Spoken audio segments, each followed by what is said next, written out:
የበጎ ፍቃድ አገልግሎት እንደ ሀገር ትልቅ ትኩረት ያገኛል ይሄ መነሻችን ምንድነው ከለውጥ በፊት በበጎ ፍቃድ አገልግሎት ሲሳተፉ የነበሩ የህብረተሰብ ክፍሎች ምን ያህል ናቸው ከለውጥ በኋላ ደግሞ ምን ያህል ናቸው የሚለው ንጽጽሩን ካየን በተሻለ ሁኔታ የበጎ ፍቃድ አገልግሎት ምን ያህል ትኩረት እንዳገኘ ማየት እንችላለን አሁን የ2011 መረጃን እንኳን ካየን 11 ሚሊዮን ወጣቶች ናቸው በበጎ ፍቃድ ላይ ሲሳተፉ የነበሩት ዛሬ ላይ 23 ሚሊዮን ወጣቶችን እናሳትፋለን ነው በዚህ ብልክረምት ሶ በተሳትፎ በህብረተሰብ ተጠቃሚነትም ከለውጥ በኋላ የበጎ ፍቃድ ስራዎች እያደጉ የመጡበት ሁኔታዎች አሉ በዘንድሮ የክረምት ወራት ላይ ወጣቶች ሪሶርስ አሰባስበው የተለያዩ ድጋፎችን አዘጋጅተው በአንድ ቀን 4600 ቤቶችን የገነቡ ክልሎች አሉ በአንድ ቀን 10300 እንሰራለን ብለው አቀደው ወደ ስራ የገቡ ክልሎች አሉ ሶ በተለይ የቤት ግንባታና እድሳት ላይ ወጣቶች በተለየ ሁኔታ ይሄን ክረምት ሲሰሩ የቆዩበት ሁኔታ አለ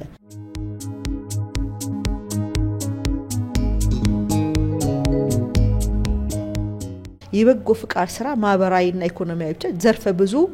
አስተዋጽኦ ያለው በቀጣይም ተጠናክሮ መቀጠል ያለበት ስራ ነው ብለን እናስባለን ሌላ ሀገር ተሞክሮችም የሚያሳዩት ይሄ ነው የበጎ ፍቃድ ስራ ደግሞ እኛ እንደ ሀገር ትልቅ ህዝብ ነን ሰፊ ወጣት ቁጥር ያለን ህዝብ ነን የበጎ ፍቃድ ስራ ዛሬ ላይ ካያችሁ ቀበሌ ላይ የሚሰራበት ሁኔታ አለ ቀደም ሲል በነበረው አብዛኛው የበጎ ፍቃድ ስራ ከተማ አካባቢ ብቻ ነው የሚሰራው ዛሬ ላይ ግን የበጎ ፍቃድ ስራ በቀበሌ ደረጃ መጠኑ ይለያይ እንጂ የተሰራ የመጣበት ስራ ስለሆነ በየአካባቢ ያለ ወጣቶች የበጎ ፍቃድ ስራ ባስተሳሰብ በደንብ ይወሰደበት ስራ ነው ብሎ መውሰድ ይቻላል ይሄን አጠናክሮ ማስቀጠል ያስፈልጋል ብለን እናምናለን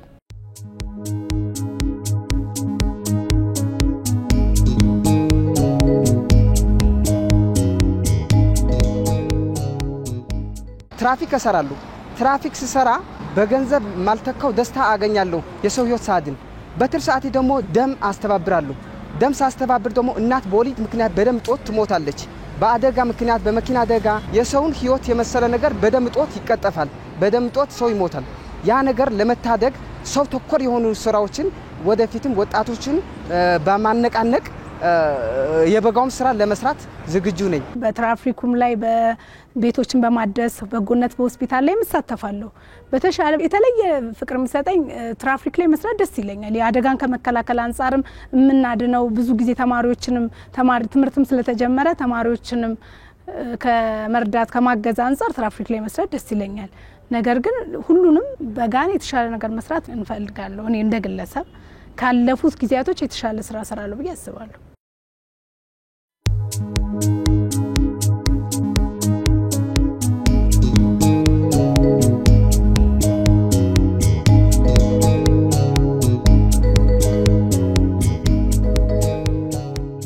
አንድ በጎ ስናደርግ ሌሎች ደግሞ በጎ እንዲሆኑ ያደርጋል ሁለት ደግሞ ከኛ በታች ያሉት ደግሞ በጎነት እንዴት እንደሆነ ያውቃሉ በእኛ ደግሞ ይማራሉ ሌሎች ከኛ በታች ያሉት ያው እኛን ተከትለው ስለሚሄዱ በጎነት በአገሪቱ ላይ መልካም ነው ብዬ ነው ማስበው አንድ በበጎ ስንሰራ በጎ ነገር ለራሳችን በጎ ነገር ማድረግ ራሱ አምሮአችን ያርፋል ሲቀጥል ደግሞ መልካም ያደረገ ሰው እንዴት ነው መልካም ስናደርግ መልካምም አይደል ምን ጠብቀው ሰዎች በቀና መንገድ ቢሄዱ መልካም ነው አይደል ያ በቀና መንገድ እንዲሄዱ የቀና መንገድ ማሳየት ነው እኔ ራሴን ብቆ አድርጌ እየሰራው ነው ከዚህ በፊት ለምሳሌ የደም ልገሳ ላይ ስንሳተፍ ደም ወደ 4 ጊዜ ሰጥቻለሁ ማለት ነው 2017 ላይ እሱን ስናደርግ አስቤን ነው የምናደርገው አንድ እናት በወሊድ ላይ የምትቸገር እናት ታተርፋለህ በአደጋ ምክንያት የሚጎዱ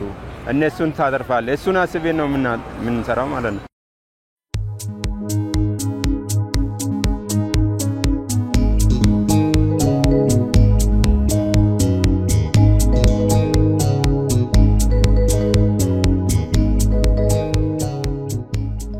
ቤት ለማደስ የማይቻልበት አቅም ማገኛቸው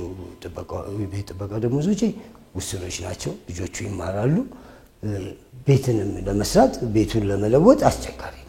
ያ ቤት ዛሬ ይሄ ቤት ነው ለማለት አይታመን ሁሌ ክረምት በመጣ ቁጥር እየተጨነቀ ነው ይኖር ነው ያንን ችግሮች ቀርፈውታል ቤቱ ወድቆ ውሃም የወረደ